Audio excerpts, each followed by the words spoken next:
There's just something about getting away to the Smoky Mountains. Step out on a hiking trail, zoom across a zip line, splash at water parks, shop till you drop, and say hello to the statue of our hometown hero, Dolly Parton. Discover the thrill of visiting the Smoky Mountains and reconnect with those you love the most in Sevierville, Tennessee. Learn more at visitsevierville.com. That's visit SEVIERVILLE.com. The following is brought to you by the Social Suplex Podcast Network. This is John Silver, lead recruiter of the Dark Order, and you are listening to All Things Elite.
Welcome to the 112th episode of Social Suplex's podcast about AEW with the proclivity for positivity. Welcome to All Things Elite. My name is Austin Sumwoods, and I am the host of this lovely show. Joining with me, as always, is newly mentioned to be second row at All Out 2021 AEW show at the Now Arena this was it August or September? Regardless, he's going to be in All Out. He will be in the second row. It is Mr. Floyd Johnson Jr. Floyd, how you doing, my man? I am doing great. My name is Flyod. That is F-L-Y-O-D. Yes, today was a great day. I got to meet one of a person I looked up to as a child. Well, actually not as a child. It was kind of as a tween or whatever. The rich star of the original Mighty Morphin Power Rangers, Mr. David Yost. He played the Blue Ranger, which was Billy Triceratops. So, I was very happy to meet Mr. Yost. It was nice to meet him. I told him, like, when Power Rangers was big, I was in that weird 11 to 13-year-old range where I was into it and my friends weren't because they were all trying to be grown-ups or whatever. But the big story is, he literally asked me, I handle my pop. He says, "What's your name?" "Floyd." "How do you spell it?" I said, F-L-O-Y-D. He signs it, thanks me for meeting him. Then I look at the damn pop. F-L-Y-O-D.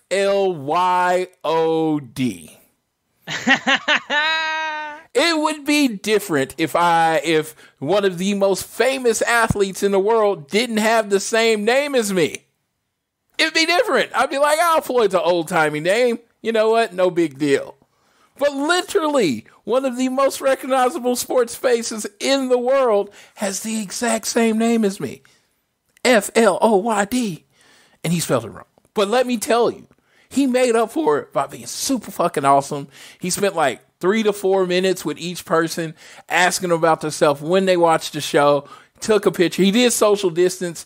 It made for an awkward picture for me because I'm in Oklahoma. We're not social distancing anymore. So I'm kind of in front of him and he's kind of in behind and we both got masks on. It's just like, I shouldn't have played for the photo op, but I still have it, whatever. So I've met the Blue Ranger. I met the Black Ranger in June or late May.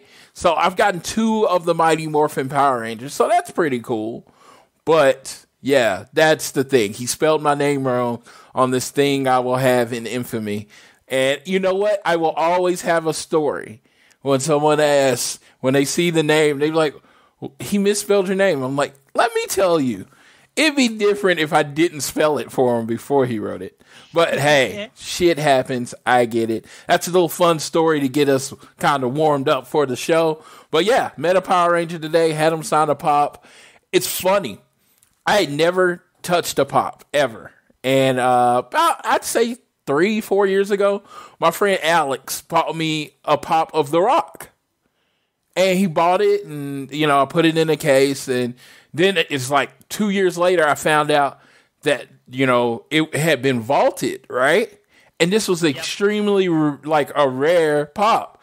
And it's like $110. This pop that he got from vintage stock for $7.99, the sticker was still on there that he got because he's like, Floyd likes The Rock, is now worth $110. No autograph, no anything. And I was like, that's a cool thing to get signed when you meet people.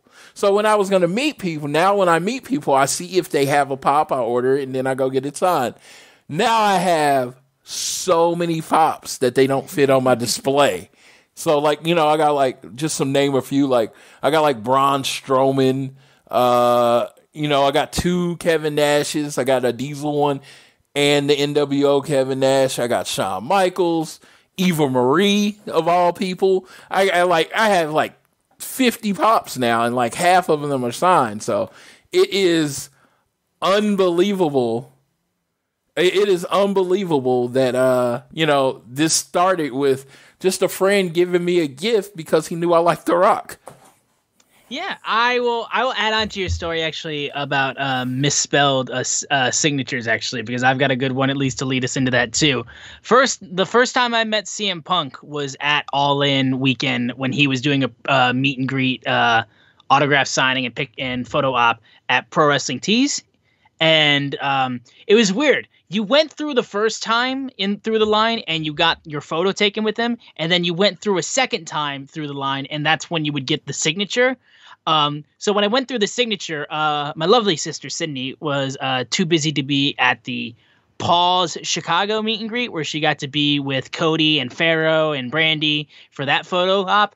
I had a CM Punk photo op for her. She chose to miss that and go to the Paul's one because, of course, that one had a dog. Larry, unfortunately, was not at CM Punk, so I understand why.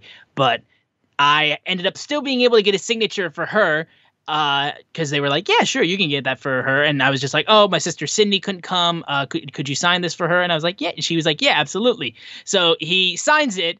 And my sister's name is spelled like Sydney Australia, so Sydney.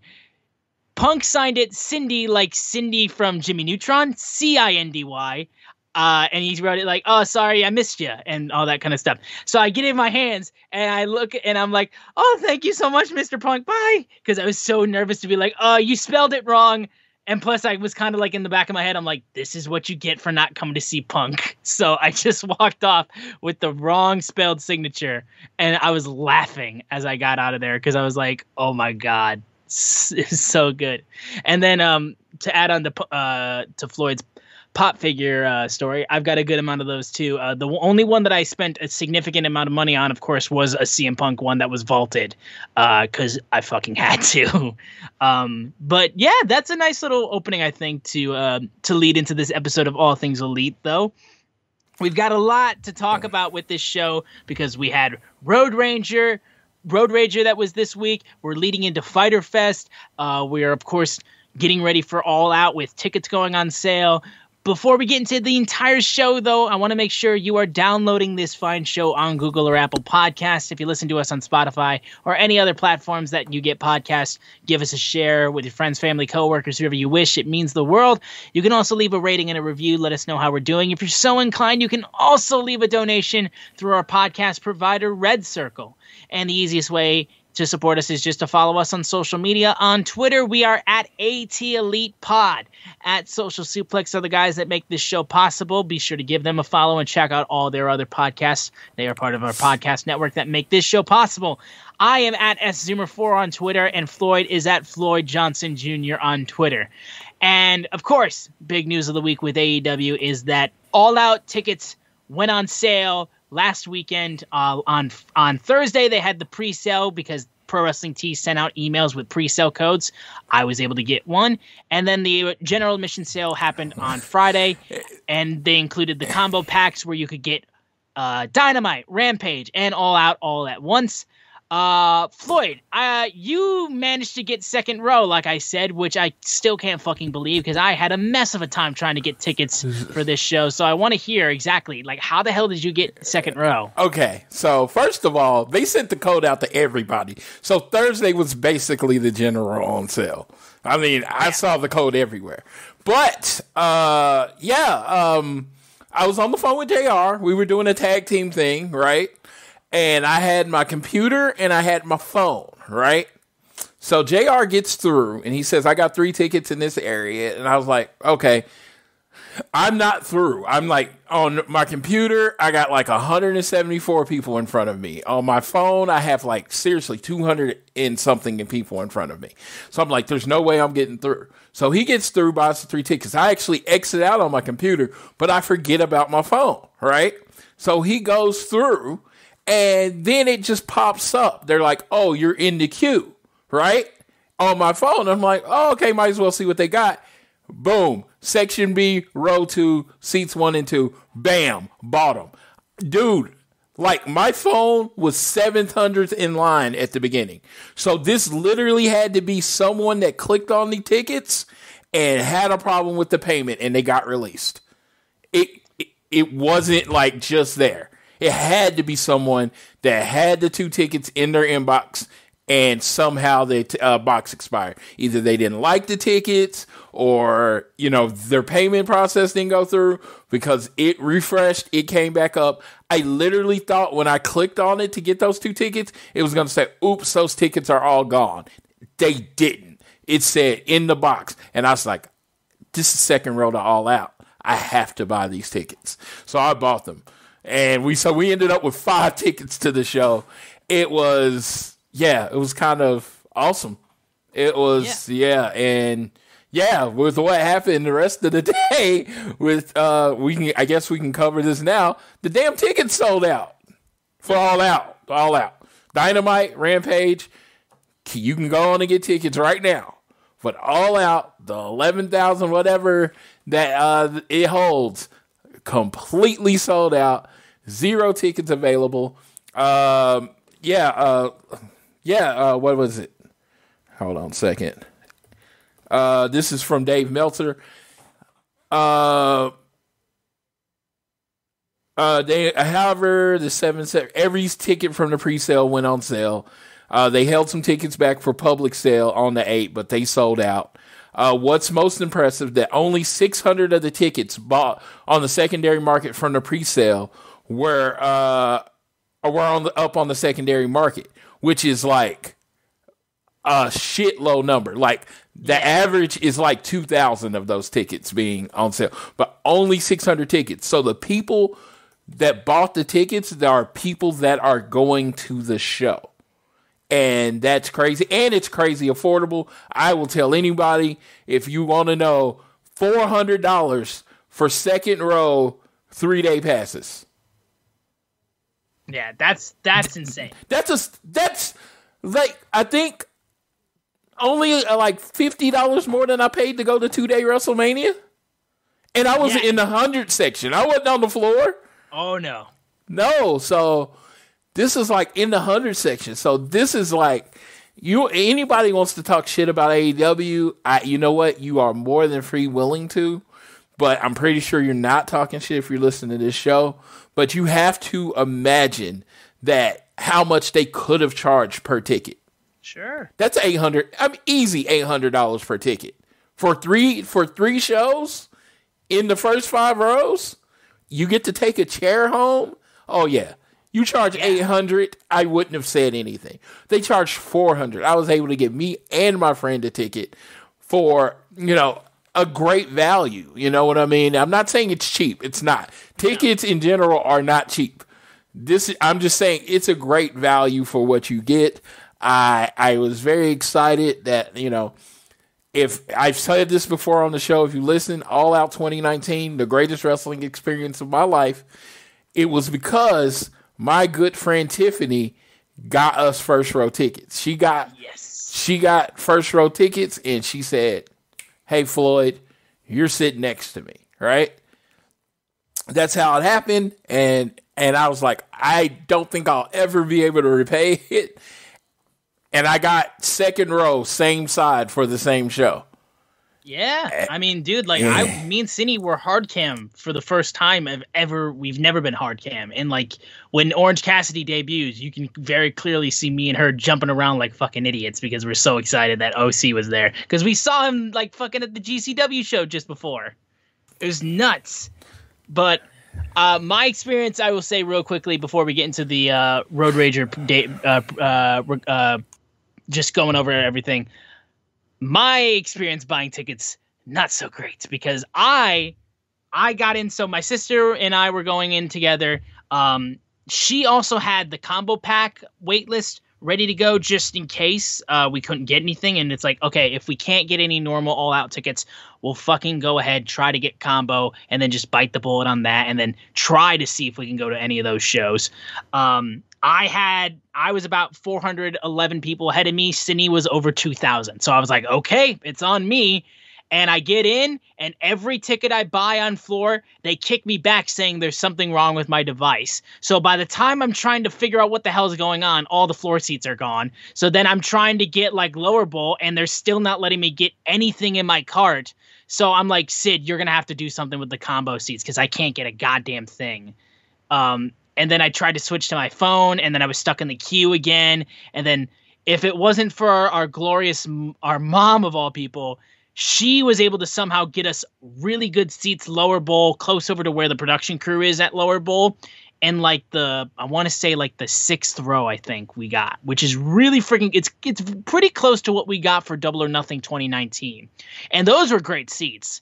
And we were just like, yep, that's what we're getting, because I could have and very well should have got floor seats because I was like, they were there and they weren't even being like, oops, another fan got it to you. They're like, oh no, something's wrong with your device. And I'm like, no, there's nothing wrong with my device. I tried to buy 21 Pilots tickets on this same device and you ripped them out of my cart saying there was something wrong with my device, even though I already had them in my cart. I was so mad. It's like,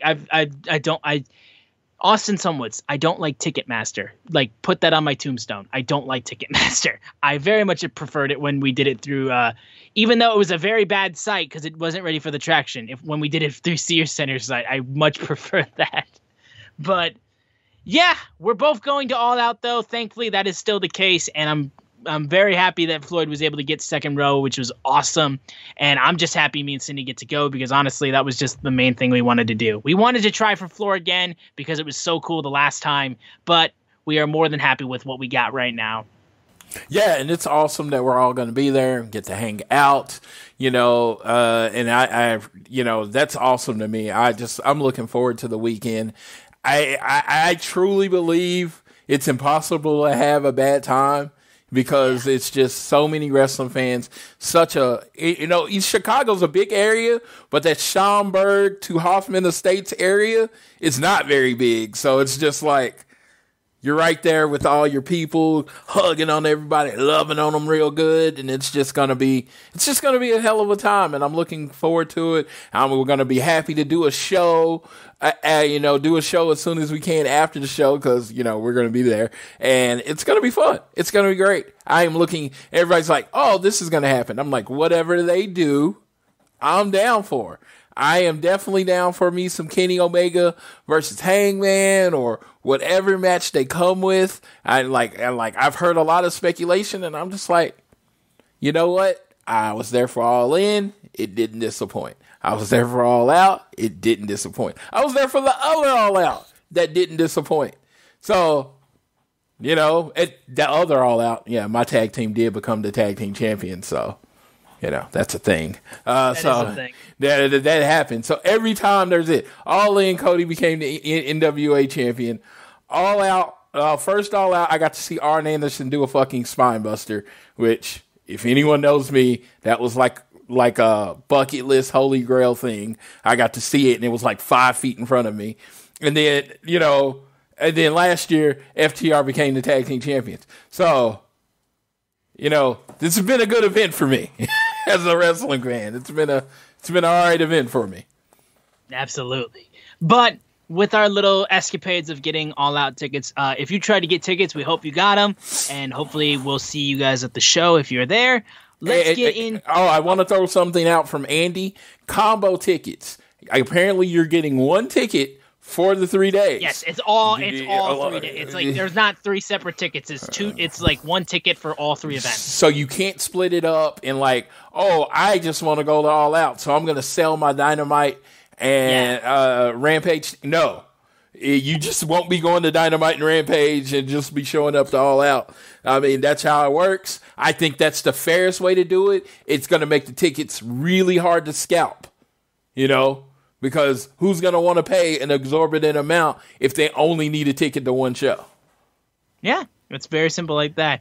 But yeah, once again, if you guys got tickets, that's awesome. Hopefully we'll see you guys at the show. Do not be afraid to say hi. I promise you that. No, I will be in my super loud, patriotic Cody Rhodes jacket.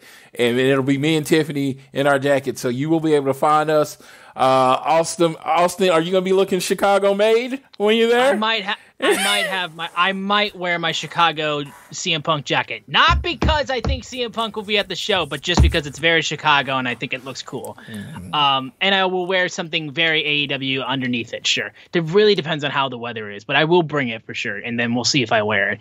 But other than that, we can get into the review for AEW Road Rager. We opened up with that South Beach strap match with the American Nightmare Cody Rhodes facing off against QT Marshall. I'll go through this match actually real quick. I normally toss it to Floyd, but I'll go through this match relatively quick because it wasn't anything too long or anything. I think it was a very strong, fun strap match with a bit of a tease of what could possibly happen later in the night, because during the strap match, the lights went out for a good bit, and then they came back on, and Cody was like, what the fuck? Whatever. It was probably nothing. And I was like, oh, something's happening later in the show. Because they were like, oh, it's obviously the weather has been pretty bad in Florida, so storms are still coming through and all that. And I looked at the radar. I'm like, no, there isn't. There's nothing there at all. Y'all are fucking with us. But this was really, really strong. I love seeing Cody do these old school style matches. Him and Dustin really love to keep that style of wrestling alive, and strap matches are really physical. I especially love the spot too, which was really clever, of QT going around the ring, tapping each corner, and then Cody's right behind him, secretly trying to touch the corner behind him so he doesn't notice, and then try to steal it right at the end. I thought that was really clever, and it was a nice little oh, the fans are in on this little spot. Oh my God, is Cody gonna steal it? But this was really good. QT ended up not getting the win on this because he's just not going to beat Cody in that. Cody hit 3 crossroads on QT after getting spit in the face. And then afterwards, he just real quickly slap, turned all 4 corners and hit them, won the strap match. And it was a really cool opener. I think it was pretty smart for them actually to open with this because it was a nice little gimmick match to open up the show. He gave everyone Cody at the start. Great way to keep the crowd hot, just coming off of the show starting, keep to hype them up. But I'll throw it to the Cody man for Floyd for going over this match. Okay. I usually would give all credit right now to Cody Rhodes because that's what I do. That's the gimmick. But I am going to reverse it a little bit. Because everybody says no one cares about QT Marshall. No one cares about this QT feud. It's stupid. Why are they wasting time? Guess who was number one of those people saying it? Me. With my thumb over the head. I was like, this is beneath Cody. Guess what the highest drawing segment on this AEW episode was? QT Marshall versus Cody Rhodes. Oh, shit. QT's a draw. QT's officially a draw. The highest number the AEW pulled all night was in the first quarter hour with QT Marshall and Cody freaking Rhodes. Now, when Cody just got pissed off, started no selling the straps. Okay, yeah. I mean, my chest puffed up like it was me doing it. I'll tell you. and then he just drove him in the head like with those 3 crossroads. That's like if you've noticed over almost 2 years that AEW has, well, it's over 2 years. When Cody gets really pissed, you get 3 crossroads. That's the thing. It's like you have crossed the line, and it was like he gave him the moment. I don't know if anybody ever seen Great White Hype with Samuel L. Jackson. Damon Wayans' character is the boxing champion, and Peter Berg is the challenger. And there's this part where they're just kind of boxing around, and Peter Berg hits him with an overhand right. And then the Damon Wayans character looks at him and says, "You trying to embarrass me on national TV?" And then the next minute and a half is him just beating the shit out of him. That's what it felt like with that Cody moment. It was like QT got him one good time across the chest, and Cody looked at him and was like, "You trying to embarrass me on national TV?" And just took him out, took him to the woodshed where QT belonged. And it was like, and it was such a emphatic win. You were like, so what's Cody gonna do now? And I guess we get that answer later on. God, how the show is booked, I can't say it's perfect. How AEW is booked is perfect, but I can say it is 90% exactly what I want almost every time. You can say truly that they're like, it feels like stuff is connected. It feels we're not being like jolted around with like things changing and like things not lining up with storylines and like things being dropped and then like all of a sudden, oh, they're back, and then like, oh no, we've completely forgotten about this. It feels like everything is being strung along. Whether or not it's your thing is your call. It's your opinion. But at least it's being strung along like at a reasonable pace and like logically booking it the way that it feels it should go. Maybe it's not the way that everyone wants it to go, but it feels like this is where they wanted to take it, and they're going at that pace that they want to. Yeah, one feud ends, another one begins. So we will talk about that momentarily. Yes, and short little segment where Sean Spears was talking smack about Sammy Guevara and basically being like giving him crap still, and then Sammy proceeds to just throw a steel chair at the side of his head and continuing their feud that's going on. And then we get an in-ring interview with Tony Schiavone with the AEW World Champion Kenny Omega, and Don Callis gets on mic and continues once again, lists off everyone Kenny's beat. We've got so many titles around the world. We got a entourage just to transport these belts, but we've beaten everyone here. We just need to focus on defending our other titles as opposed to the AEW title because there's no one here that we can beat. Fans were chanting for Hangman, and then Dark Order once again comes down saying, "You're ignoring the crowd and you're ignoring the number 1 ranked wrestler in AEW, Hangman Adam Page." Kenny then proceeds to go to Evil Uno and be like, "You're a smart man. What's the capital of Thailand?" And Evil Uno's like, "What, we doing trivia right now?" And he's like, "Listen, I don't want to deal with..." He gets low blowed, kicked in the nuts, and Kenny's just like, "It's Bangkok, ha!" And I was just like... It was amazing, because it was so cheesy. It was so cheesy. It was so dumb. I had a friend of mine who absolutely hated it. Thought it was on par with some of the bad scripted jokes that WWE makes. And I was like, yeah, I think you could think that, but at the same time though, immediately after that, the Good Brothers come out to help Kenny, and then Hangman comes out, beats up all of them, and then we get the glorious face-off between Kenny and Hangman.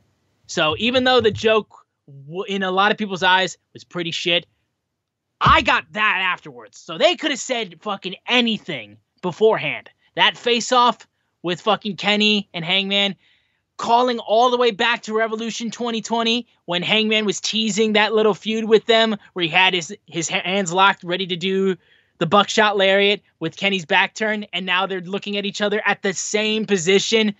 You can't fucking tell me this isn't great. I was fucking popping off, dude. This right here. Yeah, there was a callback in the build-up. You know what I mean? Yes, you got to think about that. There was a callback in the build-up. That's awesome.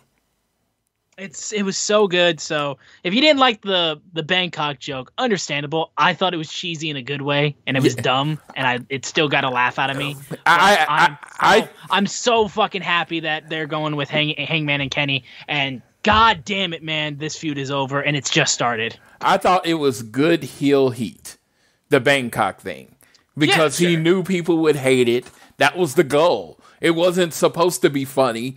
It was supposed to be womp womp. It was supposed to be that. It was supposed to be Kenny Omega is cringy and you're supposed to hate him, because you can't hate people. Like, you have to understand, this is 2021. Heel heat is a little different than it used to be. You used to just go out and make fun of the city or call somebody fat and you get booed and people want to get you beat up. But that's not how it works anymore. You have to do more subtle things or more over-the-top things to be heels without actually, being mean to people. Like, I can be mean to this person, but I can't be mean to a general group of the area. So, Kenny, Evil Uno's kind of beloved, and Kenny Omega was, cheap shotted him in the nuts, and then he had a face-off with... That's heat. That's the heat that you need, because that's what heat is now. Like old school Jim Cornette heat or whatever, that doesn't fly. That's how you get canceled now. Mm-hmm. Yeah, and it's like, that's the thing, is like people complain of how like heels in AEW are cool and they're not actually like hated. Well, it's like, well, saying dumb shit like that's obviously not cool, is a good way for getting people to hate you. Yeah, we'll talk about the Bucks gear later, but yes. Yes.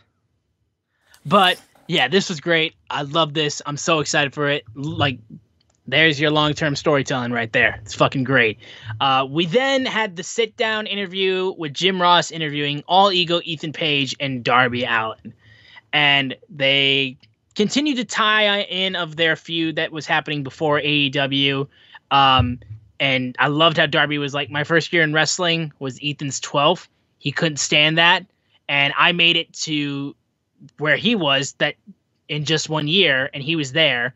And then I made it to AEW before Ethan did, and he couldn't stand that either. And he was like, yeah, that's 100% right, because you were nobody. And I plucked you from obscurity. You'd be living in your car still if it wasn't for me. And he's like, I'm going to take you out in our coffin match next week. And Jim Ross was just like, this is not, I have a bad feeling about this match. And yeah, it's a nice little calm before the storm promo between these two. I love the whole, he's like, I hate that you're talking about ending each other's career. Like, that's a real reaction from a real person. Yeah, JR's just like, no. No, you're not talking about fighting. You're talking about ending careers. Evil Ethan. Like, the first time I really paid attention to Ethan Page, he was in Impact and he was playing this like really evil character. And I was like, man, this dude is money. He is a top heel somewhere.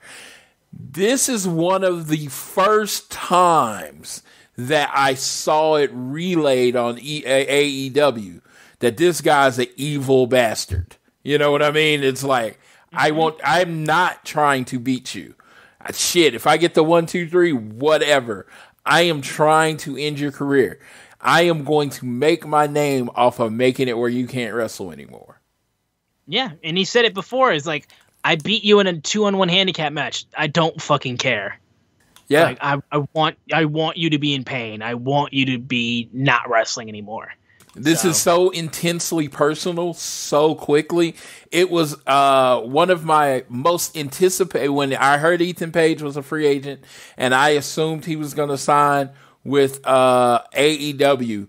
This was my anticipated feud. I did not think they were going to give it to us this quickly, but this was it, because they have this long history. They're not ignoring the history. There's a big size disparity, so Darby is obviously the underdog, and it's just going to be fun. It's going to be a ton of fun. We then had the 6-man tag match between the Inner Circle with Jake Hager, Santana, and Ortiz versus the Pinnacle with FTR and Wardlow. And at ringside for both teams, we had Conan for the Inner Circle and Tully Blanchard for the Pinnacle. And this was a pretty good match, I think, honestly. These guys are all good together. We've seen the continuation of the Inner Circle and the Pinnacle feud still moving outside of just the Blood and Guts match and the Stadium Stampede match, and now they're kind of just they're all fighting with each other just in separate feuds. We have Sammy and... It's funny. It's a reverse feud. Uh-huh. Yeah. I mean, it's so weird. This is a reverse feud. Usually you end with Blood and Guts and Stadium Stampede. They started with Blood and Guts and Stadium Stampede and kind of working backwards to Chris Jericho versus MJF. Yeah, I think they just realized like that was going to be the match to cap it off because I think they just wanted to keep it a singles match to just finish it off with the two leaders, which is interesting. But I don't think it's an issue really because I think people still love seeing these two teams go at it. This match was fun. I think it was pretty good. I especially loved after Tully Blanchard got the distraction that was causing FTR to win. I was like, Conan, you probably should have done something about Tully. And he kind of came in eventually at the end, and he hit Wardlow with that Madball sock. But then Tully just proceeded to hit him with a chop block. And I was just like, well, you came in too late, and you got hit anyway. So there you go. I'm sorry, Conan. Tully's so good at this. Conan is still like he carries a name in wrestling, especially with what he did at LAX and the relationship with Proud and Powerful. This was done perfectly. So yeah, I just like anytime I get to see Tully do something like a famed chop block on Conan.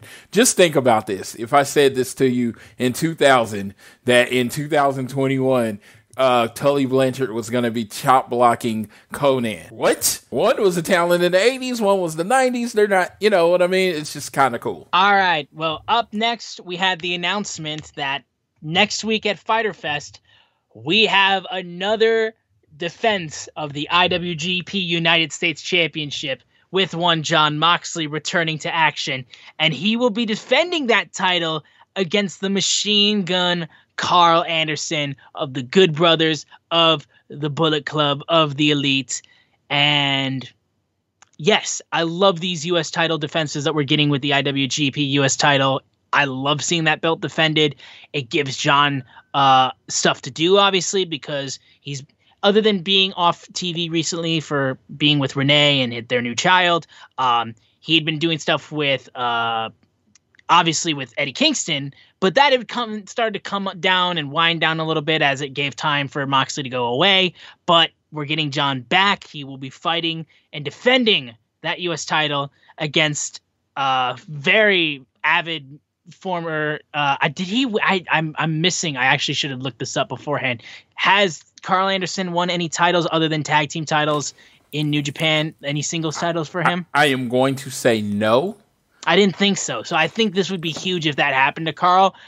Regardless, I do like this match is being made because Carl, I think, is still really good singles-wise. John will win this match, but I still love seeing this title defended. I still love seeing New Japan being brought up. The little interplay that they have with each other is great. Yeah, I got nothing bad to say. It's like every time John defends the U.S. title on Dynamite, I'm always excited. I completely agree. Carl Anderson is an amazing wrestler. Jon Moxley, he has this badass mystique about him. This will be his first match back since having a kid. I expect him to be a little extra violent, and this actually continues the feud with Moxley and the Elite, even, from him coming back. So this does a lot of things. It pulls a lot of strings together. Gotcha. And I just looked it up too. He is a 4-time IWGP Tag Team Champion, and he won the G1 Tag League in 2009. He has not won any singles titles in New Japan. So yeah, I think this would be really huge if that happened. I don't think it will happen, but regardless, it would be a cool story if that was the case. But I see John continuing to hold the title. Next, however, was the in-ring standoff between MJF of the Pinnacle and Chris Jericho of the Inner Circle, where Chris Jericho would be told by MJF what stipulations he had for their upcoming match. And before we even get started with this segment, we have to comment on Jackass Mr. Jackoff, who fucking decided it's a good idea to run the ring and try to punch Chris Jericho. It didn't go well for him. He got stopped by security. Jericho threw a punch at him, and then he got taken away.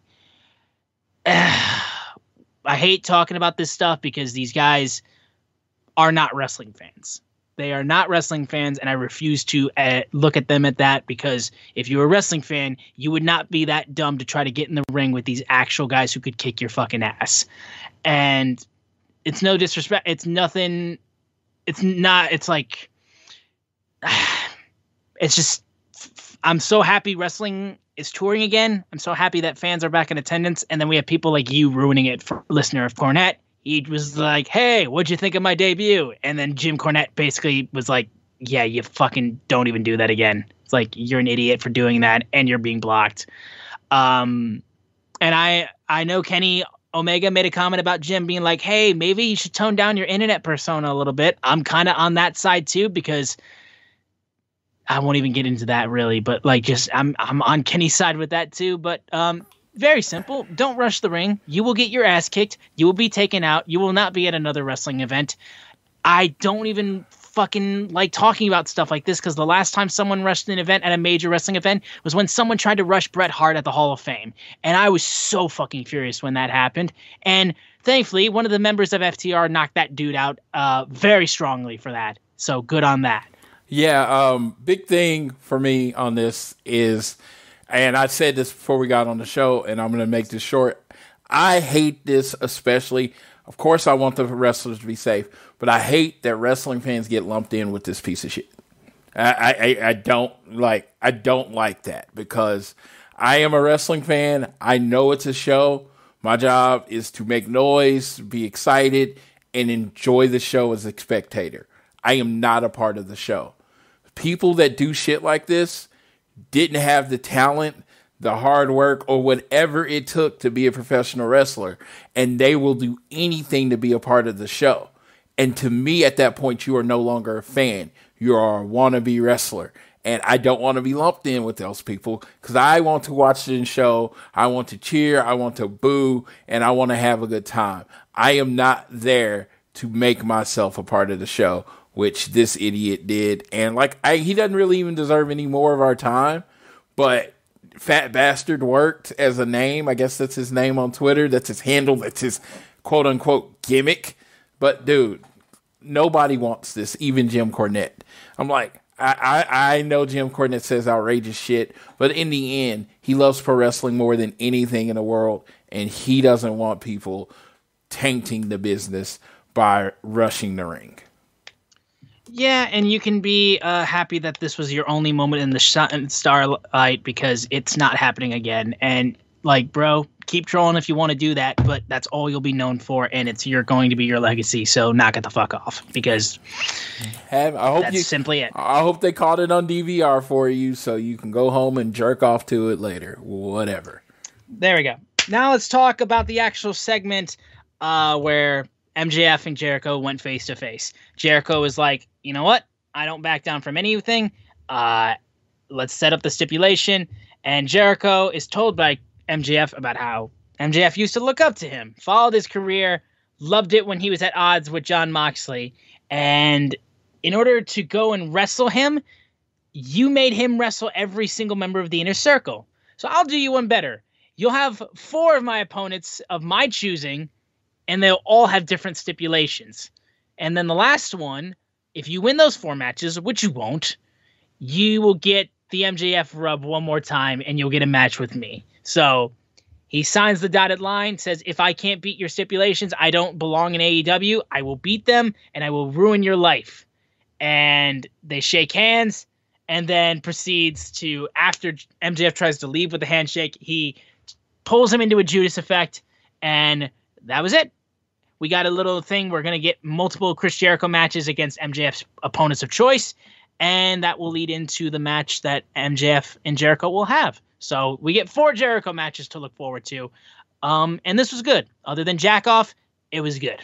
Yeah, it was kind of hilarious because during the Cody one, he said Cody couldn't touch him until the match. I was sure he was going to say that about Jericho. That's what I thought too. But he left it out. So Jericho can keep elbowing him in the face every week until their match if he wants to. I am excited to see who the 4 people are. I'm pretty sure they're going to be like the 4 biggest people ever. It would be cool if like the 4th or 5th one is the Big Show. Since Chris Jericho and Paul White were tag team in WWE, I just think that would be interesting and a nice callback to the Jericho tag team. Other than that, use it to get new people over, new violent people over. I'm like Nick Camarado, some of the bigger guys that don't get a lot of time. Use it to get them over. Yeah, and I think that will be strong and be really helpful. So I'm completely in for that as well. We then had the interview with Tony Schiavone and the AEW Women's Champion, Dr. Britt Baker, DMD. As we could see, Rebel was on crutches after her injury she unfortunately suffered beforehand. So Nyla Rose got called out after slamming Britt Baker through a table. And so it's like, I will beat you in night 2, and I'm going to send you not just back to the line for my title, I'm sending you back to obscurity. So we got a little tease for that continuing to happen. And yeah, I think that did what it needed to do. And I think we can move in real quick to the in-ring debut of Andrade El Idolo. I do want to throw in something about the women's match. Night 2, sure, go ahead. Night 2 Fyter Fest, I'll be there. There you go. Perfect. But yeah, so we had that, and then we have Andrade El Idolo versus Matt Sydal. The first match in AEW for Andrade El Idolo, and this was a fun match. Andrade looked really, really strong. I thought it was kind of odd that he was wrestling in like dress pants and stuff like that. So like he had like his outfit that he pulled himself out of, like his suit that he ripped off, and then I expected him to have like tearaway pants as well. Not the case. He just wrestled in the pants. But regardless, these two guys know how to do some really high flying stuff. Andrade was able to do a little tease to the Eddie Guerrero frog splash.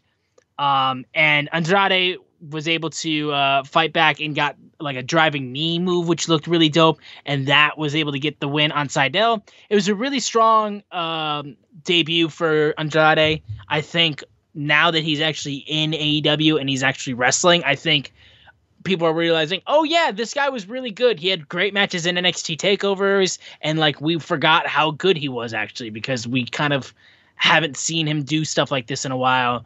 And I think he will be a good add to AEW. I know it's like we're getting a lot of additions, and we will talk about one very shortly. So the roster is getting very loaded right now. I could see Andrade continuing to do stuff around the TNT title as well. And I think, like, depending on what they decide to do with him, he might even end up in tag team title contention, perhaps. Or if they make a completely new title with Rampage coming up, maybe we'll get that. But I could see him do a good amount of stuff in AEW. And I'm excited that he's here. I really am. Yeah, definitely excited. Andrade did not... I think he didn't look as good as I wanted him to look in his first match. I think the pants had a lot to do with it. I know that's going to be weird to blame it on that, but I think the word pants had something to do with it. I think they were a little restricting. But I do want to point out, what color pants was he wearing? Do you remember? Oh, white. Yes. So right now, ROH Best in the World is going on, and there was a point where, you know, the La Faction or whatever, and they stood over a wrestler, and what color pants do they all wear, sir? White. Yeah, white pants. Not really, like a traditional gear wear. You can say that's a coincidence all you want, but yeah, I think the La Faction Ignobrables or whatever it is, I think they might be making an appearance soon. Yeah, I think that would be interesting. I have no idea. I do think that the white pants looked weird. Like I said, I didn't think it really messed with his debuting match. It was a very typical debut where you're facing somebody who you can very clearly beat, and they gave him a good amount of time. But I think as time goes on, we'll see more of Andrade, and I think we're going to get a good, really strong match. I hope he has something at All Out, honestly, because I think All Out would be a perfect place for him to really put on a strong match.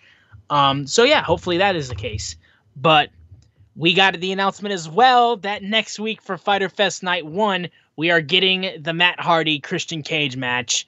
That's very much like using like a lot of the WWE history to lead into it, which I get. It's like it's kind of hard to not do that if you're making a match between these two. But I'm very excited for it nonetheless because I mean, like, these two guys have done so much in wrestling that just like that we get to see this match between two veterans, two legends in the game on AEW. I'm very hyped for it. I don't know, like while I think Christian is a pretty ideal person to go over, I think they might try to keep this going for some reason, and I think they might give Matt Hardy a sneaky win. Yeah, that would be. I think they might do that. I think, but I still think they're trying to build a contender for Kenny. So maybe Christian wins so they can get that match in. I knew everybody knows that. I mean, they kind of teased that match from night one. Yep. So if Christian can get the big win and fight Kenny, I mean, that's a match that I would absolutely pay to see. And if they wanted to book it for Fyter Fest Night 2, I would not be angry with that at all. Nope. No, I wouldn't be angry. But we have to talk about the next segment, though, because this was the moment that everyone was talking about from Dynamite this week from Road Rager. Arn Anderson was in the ring being interviewed, basically shouting out the fans, being happy that AEW was touring again. And literally had no idea what this was for. I was like, what is this for? Yeah, we were like, why is it just straight up Arn talking? All I could think is, he was going to announce that Cody was going after the TNT title. That was my guess. But it wasn't promoted, so it really came out of nowhere. Yes, but just like earlier in the show, the lights went out again. And there was when you knew that was not a coincidence. As they came back on, the now renamed Malakai Black was in the ring, a.k.a. Tommy End, a.k.a. Aleister Black. He shows up and proceeds to black mass Arn Anderson and then proceeds to get ready as Cody runs into the ring and hits him with the black mass. Holy fucking shit. The one with Cody was, the one with Arn was amazing. Arn took that bump amazing. But the one with Cody was kind of funny because Cody's like, what the fuck, dude? And like Cody, he kind of gives him like, oh, it's okay. And Cody puts his hand down, boom, kick in the face. Yeah. It's so quick. It's such a sudden move. It's such a good move. Black Mass is such a good finisher. Yeah, roundhouse kick to the face, knocks out everybody. There's no real argument on that. So, man, I just thought it was really cool. Aleister Black I thought ever since he debuted, used to see him in progress and I thought he was cool. But ever since he debuted with the coming up like out of a coffin thing and the kick in NXT, I have been just a big fan of his. And the dude can work, and it's just like, he loves wrestling. If you've ever caught one of his Twitch things, he just loves wrestling. And it's like, if you're like that, you love wrestling, and you love a collaborative effort on what you do, it seems like AEW is the best place for you. So welcome Malakai Black with his black mask. You can get his shirt on shopaew.com. Dude, I'm just really excited to have Malakai part of the team because no matter what, he will be used. That's all I can say. Yes, no question about it. And it's actually quite amazing, too, because I saw Andrade and Aleister face off for the NXT title in NXT TakeOver New Orleans when Aleister won the NXT title. So I'm fucking so happy because I think Aleister was so good in NXT. I know he got mishandled on the main roster, shocker, but I'm so happy he's here because he was one of those guys that when he was released, it was one of my top guys for AEW to sign because he really wasn't in WWE that long in order to like showcase himself. So I knew like if he went to AEW, like the whole WWE guy could have gotten rubbed off like very quickly. And he's so good that he's like I said, he's been more known as Tommy End as opposed to Aleister Black on the main roster, at least. NXT, sure. Yeah, the best you can call him is the NXT guy. Yes, which honestly, it's like NXT guy, fair. But I'm much happier you calling him NXT guy as opposed to WWE guy, because that's kind of how it was. But dude, Malakai Black, dude, like I'm so fucking hyped. And I popped so hard for him. I know some people were saying I think some people thought maybe Daniel could show up very soon. I don't know how long it'll take for Daniel Bryan to show up if he does. But this was one of the guys I wanted so bad. Let me tell you, I have been hoping basically since Darby beat Cody for a Cody feud that meant something. That's been my thing. It's like I can handle Cody not being in the championship like a title picture all the time, but when Cody's at his best, is he's cutting promos in big moments, in personal feuds. Oh my God, what's more personal than kicking your coach in the face? You know what I mean? What's more personal than kicking you in the face on your first night there? So I just think we're going to get a lot out of Aleister, and I think we're going to get some of the best Cody. I'm talking about Cody versus Jericho, Cody versus MJF promos, you know, the promos that, if you remember, the promos people were talking about until the next Dynamite. You know, it was like they were on Bleacher Report because they was like, man, Cody killed this promo. I need that Cody Rhodes back. And I know it's hard because, you know, he's writing, helping in the background, but I just need that Cody back. Yeah, and I think with this feud, you can get that for sure. But moving on from that, we had mixed tag team action between Chris Statlander and freshly squeezed Orange Cassidy versus the Bunny and the Blade. This was a cool little match. I think it kind of was like a cool down from what happened beforehand, because the reveal of Aleister Black showing up on AEW was huge. So this was a cool little match, I think. But I think it kind of was there to just kind of put a lull and like cool the crowd down a little bit, because we were getting close to the main event. But it was I didn't have anything wrong with it. I think the Bunny is really good, and I love Chris Statlander being used more, and Orange Cassidy is always great. I want Chris Statlander to be continuing to build, as she could be a strong contender for Britt Baker's title. I think that could be relatively believable, I think. But regardless, I thought this was all right. It did what it needed to do, I think.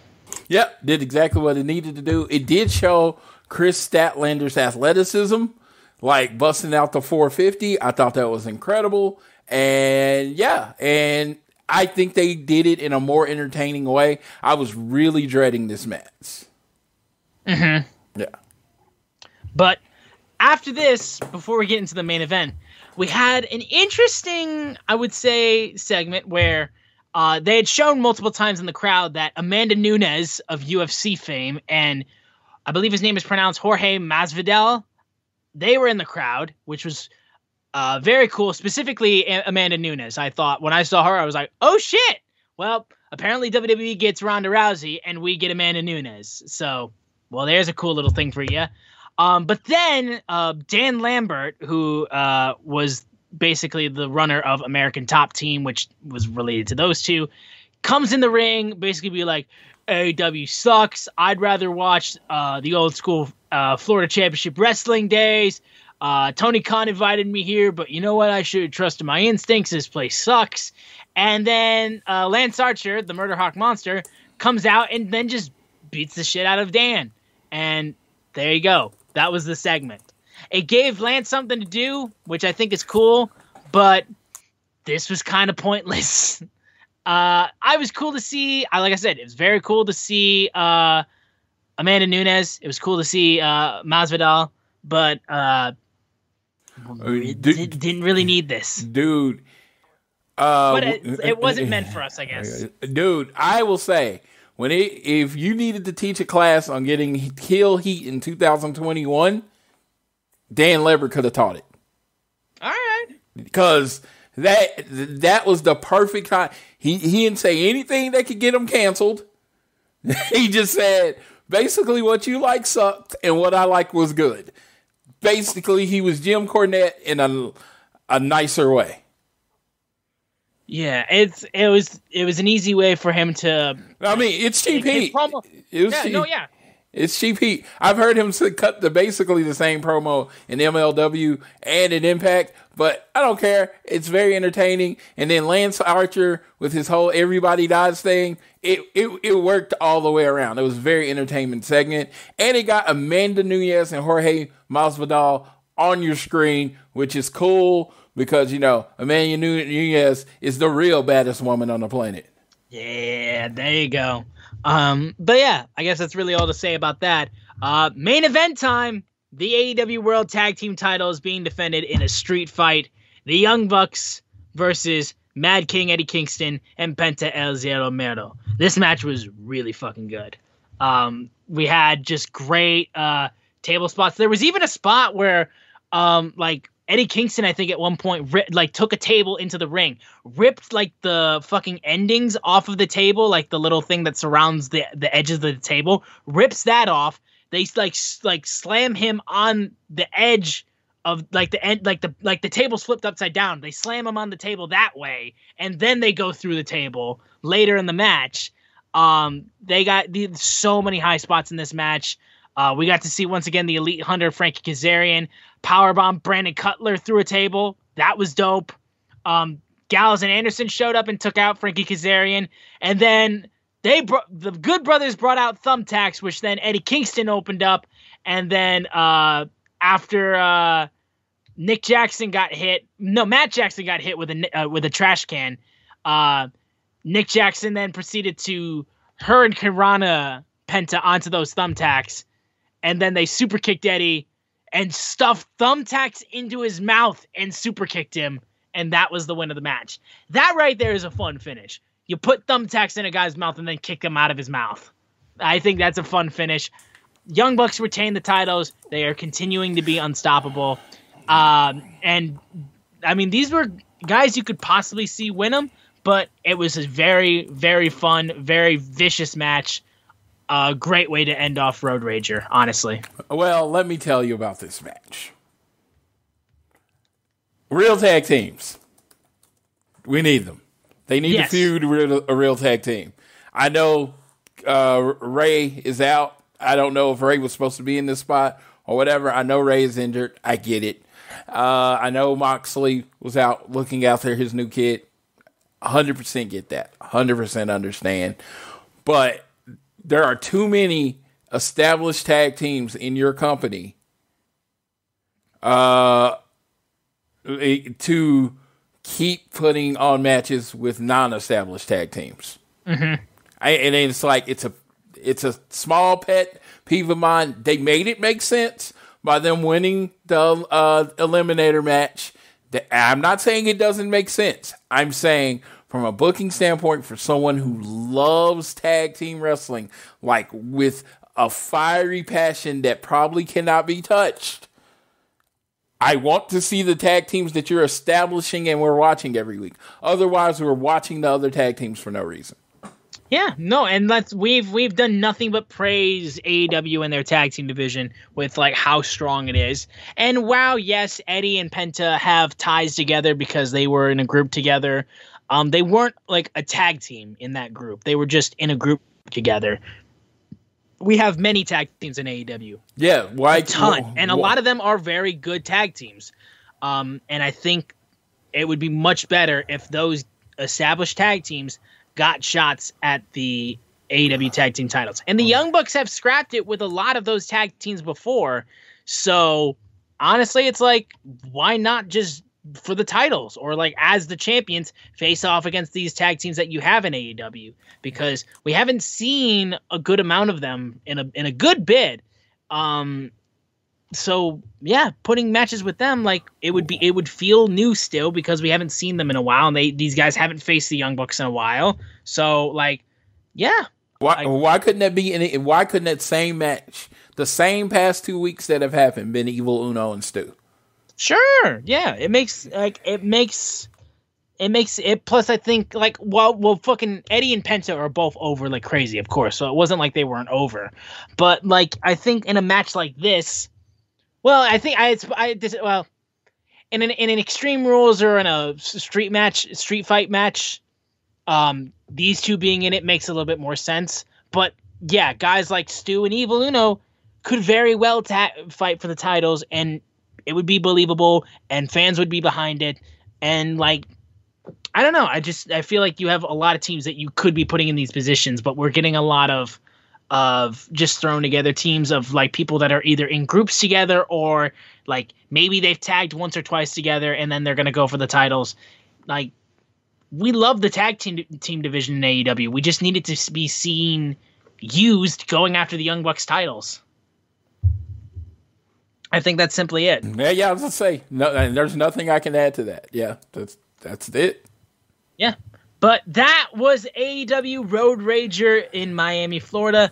Very, very strong show, I would think. Very cool to see AEW once again moving back to having live shows in other areas. Obviously, it's still Florida, but, we're getting there. Florida man rushes the ring. Yes, we had Florida man. You are no longer fat bastard. You are Florida man. And that's probably the worst thing you could be. So fucking enjoy it.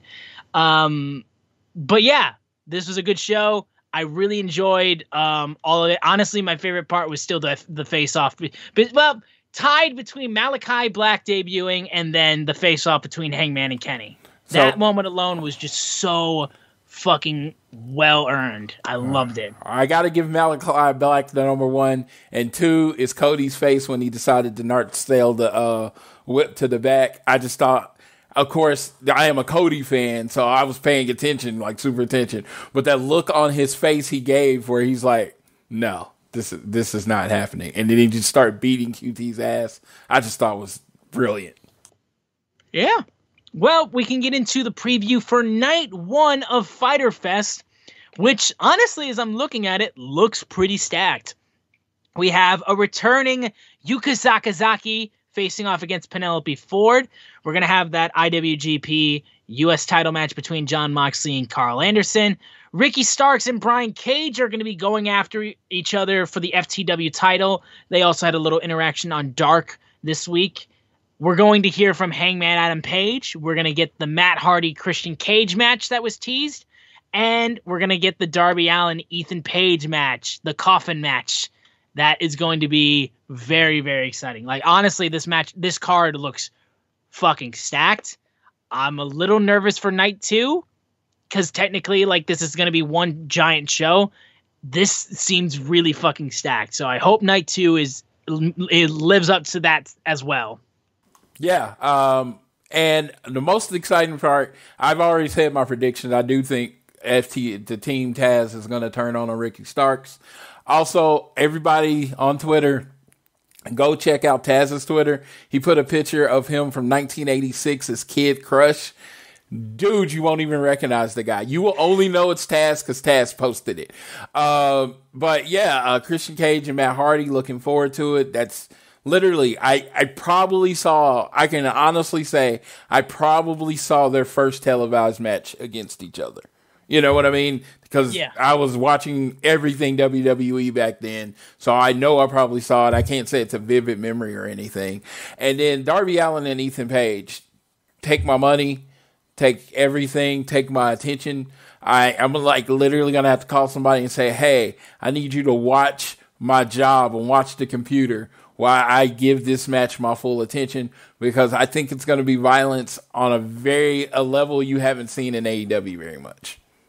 Yeah. Oh, yeah. I think that's going to be the case. But that is our preview for Fyter Fest. We'll go through some little news highlights and some other things real quick, and then we'll wrap up the show. So I'll toss it to Floyd. Yeah, we covered a lot of this. First one was Tommy End signs with AEW. It's official, Malakai Black signs with AEW. But so they put that on there. We already discussed the ticket sale on out. But I did have a question, sir. This week was NWO week in the WWE, and a brand friend brought up a question, and I would just like you to chime in, and then I'll chime in, and we don't gotta agree, but bigger impact on wrestling, NWO or the Bullet Club? For me, as much as I love the Bullet Club, I think it's not a question that it's the NWO, because WCW was an existing company before Monday Nitro, before the NWO. They were already a company, and they were there, and they were in their territories. Basically, they were kind of acting as a territory in a time where pro wrestling was monopolized, and there was really one game in town, and they were still putting on shows. But when Eric Bischoff was given the keys to the car from Mr. Ted Turner, he was told, we're going head to head with Vince, kick his ass. And the big signing of Hulk Hogan was one of the big key factors of leading into WCW Monday Nitro, getting an influx of people paying attention. And then when Hulk was the third man after the Outsiders was going after WCW guys repeatedly and causing havoc, and people didn't know if they were really supposed to be there or not, and it was really blurring the lines of what was real, what was not. Like, fans weren't used to seeing something like that. And then when Hulk Hogan was revealed to be the third man, like, the world exploded. Like, shit was being thrown into the ring. Like, the idea of Hulk Hogan being a bad guy was unthinkable. And the NWO literally carried a company on its back for months in terms of beating WWE. It eventually became a bit of a factor in overflooding the company and kind of taking it down with them, because they got so big that they kind of swallowed the company whole. But in terms of being a bigger impact, Bullet Club did so much of getting US fans' eyes on New Japan that probably didn't know much about Japan wrestling, and they made a huge impact in New Japan. The amount of members that are so talented in that group is unbelievable, and no question about it. But it's got to be NWO. As much as I'm an indie, I love the New Japan guys, and I love Bullet Club. It's got to be NWO. Okay, so I get to play devil's advocate. You can literally, with the leaders of the of the Bullet Club, you can literally start a promotion. You're talking Absolutely. Finn Balor, AJ Styles, Kenny Omega, and Switchblade Jay White. 1 point. 2, does AEW exist without the Bullet Club? No. Doesn't exist at all. Everything we do, this whole show, doesn't exist without the Bullet Club, But, and I look at that, and I was just like, and the fact is, the Bullet Club is still pulling strings from, it's still going. It's still a thing, and it's still expanding. But you have Villain Enterprises, you have the Elite in AEW, all offshoots of it. They have literally been in every promotion outside, actually, every promotion even in the WWE, if you call about the OGBC and the club. They have done everything. It's like the Bullet Club is like infected into everything in wrestling. You know what I mean? And when I look at it, when it's all said and done, I think NWO is for right now. Because in a way, Bullet Club doesn't exist without NWO.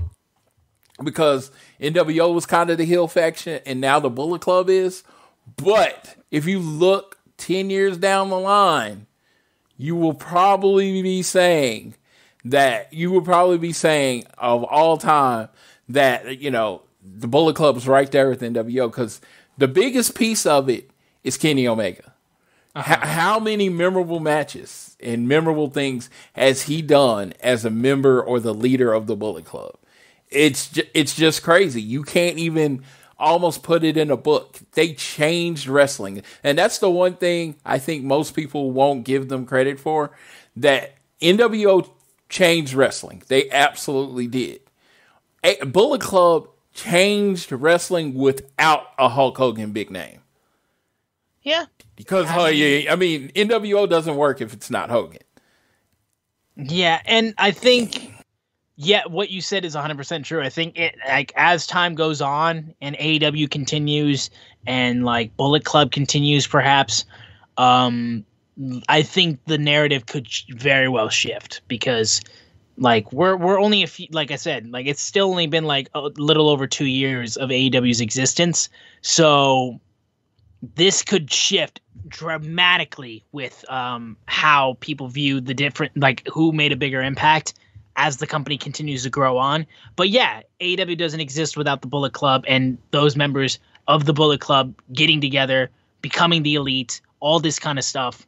But yeah, I think that's a fun conversation to have. But at this point in time, I think you and me are both of the minds of, at this point in time, it's the NWO has had the bigger impact on wrestling. They have the edge. It's 25 years later. They're still selling tickets. They're still doing documentaries. Still selling T-shirts. I mean, the Bullet Club, the original Bullet Club, what's their hand sign? It's the 2 Sweet symbol. When did that start? The NWO, Yep. So in the Click. Yeah, in the Click. You can't say it. And it's funny, X-Pac came up with doing that sign, and it's just think of the mark that he's had on wrestling.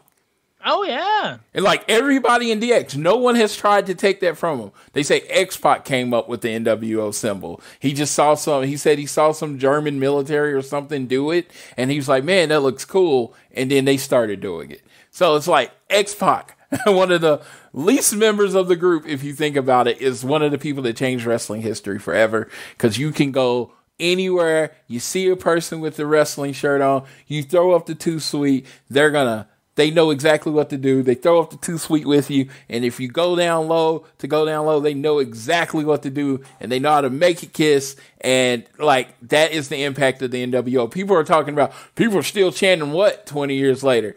People will probably be doing the NWO 2 Sweet symbol long after I'm done watching wrestling. Yes, I will say, though, I have thrown up 2 Sweets to people wearing Bullet Club shirts, and they've looked at me weird. And I'm like, bro, if you're going to wear the shirt and not 2 Sweet me, what are you doing? Yes. And the last thing is thoughts on a bigger venue. I actually put out a tweet today. I'm just going to throw this out there, and then I'll let you take over, Austin. As I threw the tweet out there, I saw a lot of people saying, they should move into a bigger building. The way I see it, Sears Center Arena is AEW's Madison Square Garden. It's tradition. I know it's called the Now Arena. I'm still not calling it that. But the Sears Center Arena, it has the plaque with the Young Bucks face on it. And it's just this homage. It is home. It is the birthplace. Even though Double or Nothing was the first show in Vegas, I know that. But Sears Center Arena was the birthplace of AEW. That's where it was born. So to come back there once a year for one of your pay-per-views, I think it's perfect. I understand the United Center. Even when we went to whatever arena that was. What was the arena that we went to for Revolution? Oh God. Shit. It's it's connected to C2E2. Whatever it is, it was a great building. But did it feel like All In and All Out, sir? The Wintrust Arena. The Wintrust Arena. Great arena. Great arena. I thought it was a great arena, but did it feel like All In and All Out? No, it didn't. That building has a certain magnetic charm and feel to it because it's a big building, but at the same way, it feels like a small building. You know what I mean? There's 11,000 people in there. That's not small. Most of the places they go Dynamite are 5,000, and this is double that. It's just, there's an energy. It's magnetic. I even say that about Madison Square Garden. When I'm in Madison Square Garden, this huge, historical arena, it still, even when you're in the 200s, doesn't feel like you're that high. And that's how I felt at All Out. Yeah, I felt the same way with Madison Square Garden when I was at G1 Supercard. Like, there's something, like, that arena is so historic. Like, for most, like, people who go to, New Yorkers who go to Knicks games or go to Rangers games, like, it's just MSG. But for everyone else that are wrestling fans, that arena means so much more. And here's the deal with the Now Arena or Sears Center. Guys, they put a plaque on their building after All In. They are not going to stop going to that arena. There's so much of a connection with that arena, being the arena where All In happened, and when Cody and the Bucks put on that show and sold it out in half an hour. Like, there's no way they don't stop going to that venue. It's just not. They very well could do, like, if they wanted to do Wintrust again, they could do that. If they wanted to do United Center, they could do that too. There's way too much connected to that arena, to Sears Center, to Now Arena, for them to go anywhere else around this time. It's basically like Floyd said, it's their MSG. Like, yes, they debuted their first pay-per-view at Las Vegas at the MGM Grand Garden Arena. It's not going to change the fact that for a lot of people, All Elite Wrestling was born at All In. So I get it. It's in Schaumburg. It's not technically in Chicago. I'm sure Chicago fans would prefer if it was closer to Chicago than Schaumburg. But there's no way they're going to change it. And it would feel wrong if it was, I feel like. So that's that, I think. Yeah, and I think that's the last thing I had. It's just... Oh, yes. Be nice to JR. Don't fucking send death threats. For anybody. It's literally the dumbest thing I've ever heard of. I mean, it's just, the dude is 70 years old. He's been working in wrestling for my whole life. Literally, my whole life. He's been working in wrestling. If he occasionally messes up or calls somebody by the wrong name or something, his job is incredibly difficult. You could not do it better. I mean, Austin might be able to do it better, but I can certainly not do it better. I can only pray to be anywhere near as good as JR is right now. Yeah, he is the prototype of what a wrestling announcer should be.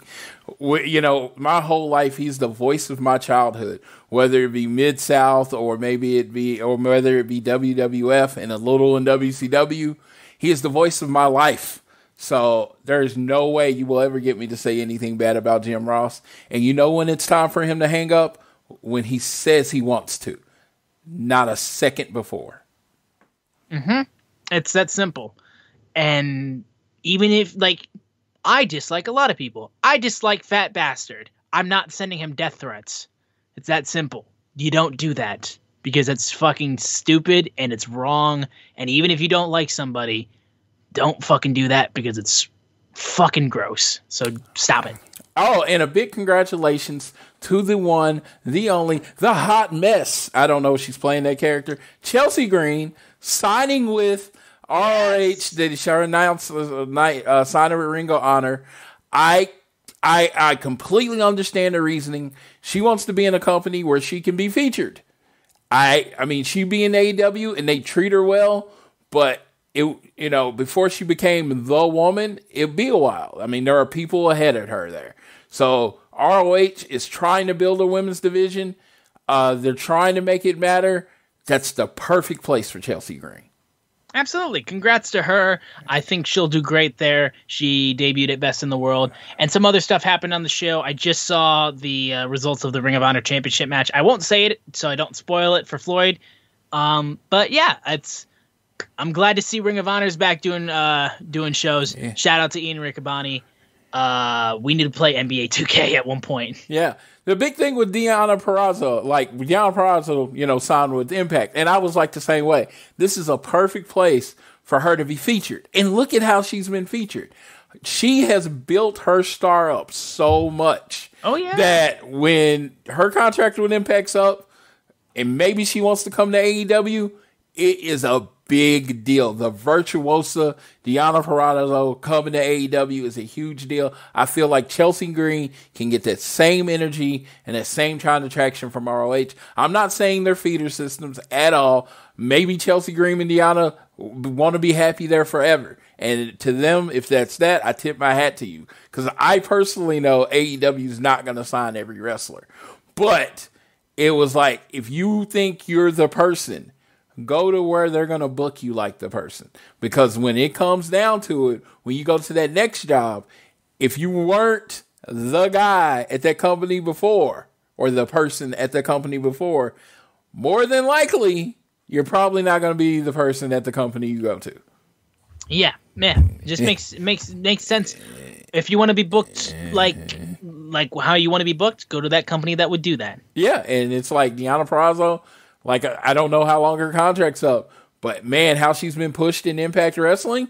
I mean, if she shows up in Jacksonville or whatever city AEW's in, the crowd's going to go wild because she has made herself a much bigger name being in Impact.